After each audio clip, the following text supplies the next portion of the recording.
రాజ్యాంగం ఏం చెప్తుంది?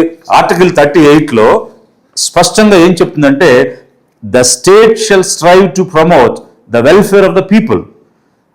They have to secure a social order for promotion of welfare of the people. Article 38లో చాలా స్పష్టంగా చెప్తూ, the state in particular shall strive to minimise the inequalities in income as well as eliminate inequalities in status అని ఒకవైపు చెప్తూ ఉంది. మరొక వైపు ఆర్టికల్ 39లో the constitution directs its policy towards securing the equality between men and women, right to adequate means of livelihood అంటే జీవనోపాధులు కల్పించాలని, ఉపాధి అవకాశాలు కల్పించాలని, అదేవిధంగా కామన్ కమ్యూనిటీ రిసోర్సెస్ మీద వారికి ఓనర్షిప్ ఇవ్వాలని, మెన్కి ఉమెన్కి ఈక్వల్ వేజ్ ఈక్వల్ టైం ఉండాలని, ఇట్లా అనేక రకాలైనటువంటి డైరెక్టివ్స్ రాజ్యాంగంలో ప్రభుత్వాలకు ఇచ్చాయి.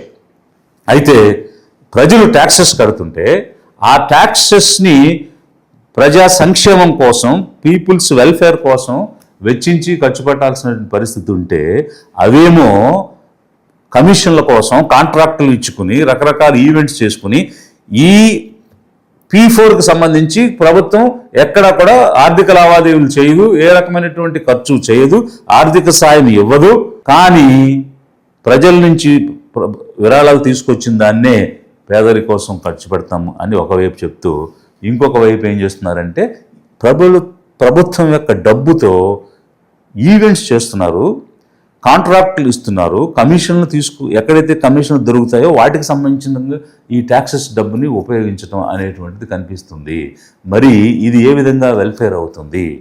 మీకు చేత కాకపోతే ప్రజలు కట్టినటువంటి ట్యాక్సెస్ని ప్రజా సంక్షేమం కోసం ఎలా వినియోగించాలి అనేటువంటి దానికి మీకు ప్రణాళిక లేకపోతే మీరు దిగిపోండి. అంతేకాని మీరు అక్కడ ఇక్కడకు వెళ్ళి వీళ్ళ దగ్గర విరాళాలు సేకరించి పేదరిక నిర్మూలన కోసం ప్రయత్నం చేస్తామని చెప్తూ ఉంటే అది ఎలా రాజ్యాంగం ఇచ్చిన బాధ్యత అవుతుంది? లిబరేషన్ కాంగ్రెస్ పార్టీ ప్రశ్నిస్తున్నది. మీరు చెప్పే సంపన్నులు వాళ్ళు సంపన్న వర్గంగా ఎలా తయారయ్యారు? వాళ్ళు ఒకవేళ పారిశ్రామికవేత్తలైనా, కార్పొరేట్లైనా, వ్యాపార దిగ్గజాలైనా, ఎన్ఆర్ఐలైనా, మరొకరైనా ఈరోజు సంపన్నులుగా ఉన్న వాళ్ళు ఎలా సంపన్నులయ్యారు? వారికి ఆస్తులు, ఈ ధనం అంతా ఎలా వచ్చింది? ప్రజల నుంచి కూడబెట్టినటువంటిదే కదా, ప్రజలు పలు రూపాల్లో చెల్లించినటువంటిదే కదా. ఈ రోజు నిజంగా మరి అలా ప్రజలను దోచుకున్న వాళ్ళు, ప్రజల శ్రమను దోచుకున్న వాళ్ళు, కార్మికుల శ్రమను దోచుకున్న వాళ్ళు, రైతుల కష్టాన్ని దోచుకున్న వాళ్ళు తిరిగి పేదల కోసం దత్తత తీసుకుని పనిచేయాలని మీరు చెప్తున్నారు. ఈ కాన్సెప్ట్ ఎలా వర్కౌట్ అవుతుంది అనేటువంటిది ఒక ప్రశ్న అయితే, మరొక ప్రశ్న ఏమిటంటే వీళ్ళు నిజంగా ప్రజల మీద, కార్మికుల మీద, పేదల మీద ప్రేమ కలిగి పనిచేసేవాడైనా, రైతుల మీద ప్రేమ కలిగి పనిచేసేవాడైనా? అట్లయితే ఒక 2-3 ఉదాహరణలు నేను చెప్తాను. ఫర్ ఎగ్జాంపుల్, ఒక వంట నూనె ఉంది. ఇది తయారు చేయడానికి ఇంచుమించు 1 లీటర్ తయారు చేయడానికి 55 రూపాయలు కాస్ట్ అయితే దానికి కట్టేటువంటి ట్యాక్సెస్ 7-7.5 రూపాయలు పడితే అంటే 63-64 రూపాయలు, 65 రూపాయలు దాని ప్రొడక్షన్ అండ్ ట్యాక్స్ అయితే ఎంతకు అమ్ముతున్నారు? ఎంఆర్పి 140 రూపాయలకు అమ్ముతున్నారు. అంటే 65 రూపాయలకు తయారయ్యే వస్తువు ట్యాక్సెస్తో కలిపి 140కి అమ్ముతున్నారంటే ఎంత కొడుతున్నారు? వ్యాపారవేత్తలు 75 రూపాయలు సంపాదిస్తున్నారు. ఎవరు కడుతున్నారు ఈ డబ్బు? ప్రజలు కడుతున్నారు.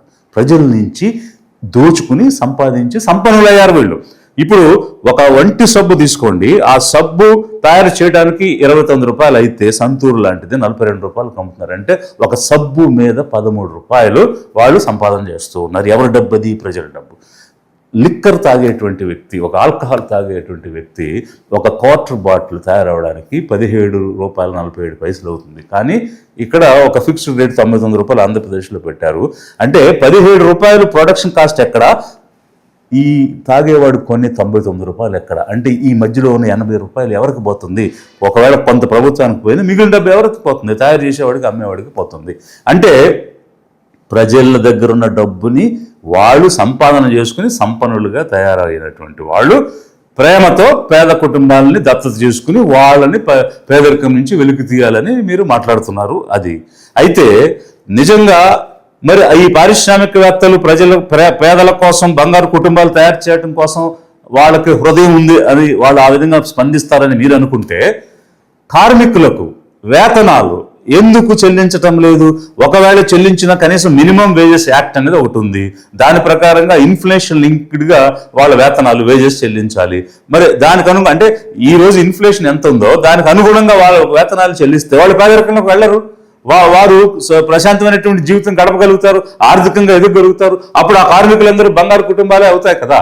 ఈ రోజు రైతులు కష్టం చేసి పొగాకు, మిర్చి, చెరకు, మామిడి, పత్తి, పాలు ఇట్లా అనేక రకాలైనటువంటి ఉత్పత్తులు చేసే రైతులు కష్టపడి పనిచేస్తే కనీసం గిట్టుబాటు ధర ఇవ్వడం లేదు. మరి పొగాకు కొనేటువంటి ఐటీసీ కంపెనీ ఈ రోజు షేర్ మార్కెట్లో షేర్లు పెంచుకుంటుంది, వాళ్ళ బ్యాలెన్స్ షీట్ లో కోట్ల నిధులు ప్రాఫిట్స్ చూపిస్తుంది.